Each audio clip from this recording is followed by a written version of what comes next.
Just be better if people just acknowledge the truth and the facts of the situation and what's really real.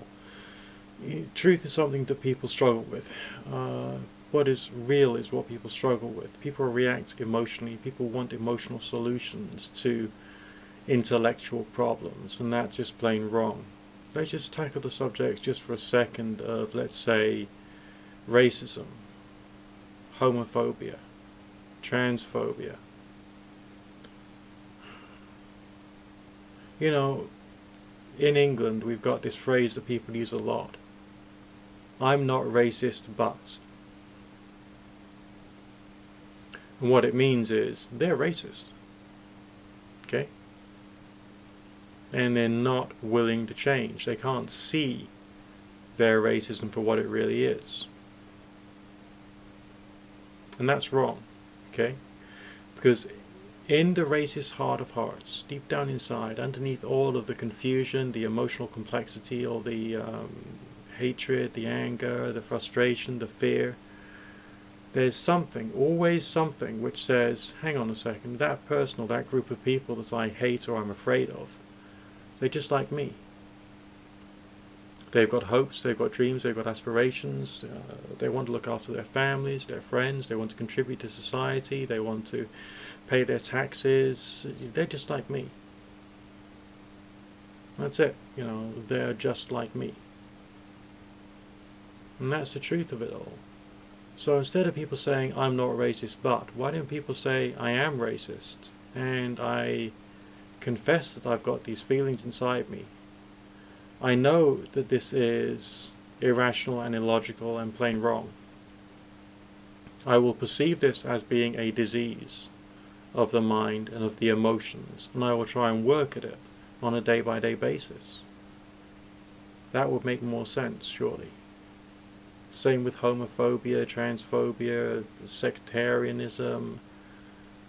You know, it's just forms of fear. I mean, humans are driven by fear. Sometimes we even like it. We put ourselves into frightening situations on roller coasters or watching horror movies. You know, there is a certain feeling of being alive sometimes when you're afraid. And we can get addicted to that in one form or another. We can watch conspiracy theory videos, we can get involved in scary ideas.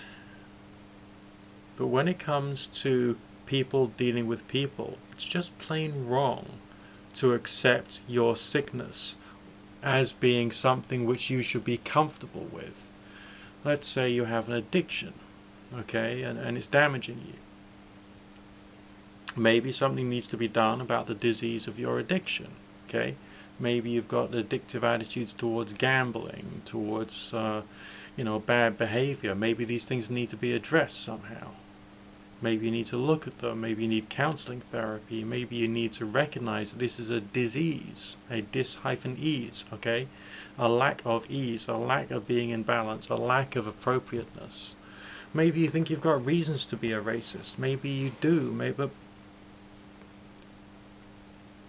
But that doesn't necessarily mean to say that you can stay in the pain of your past, carrying the trauma of negative experiences against people who are different to you.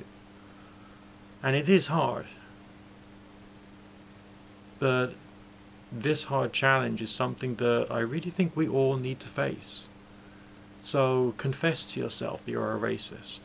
Confess to yourself you're a homophobe or you're a transphobe. Confess to yourself that this is just a disease. And it's you who's got the problem now.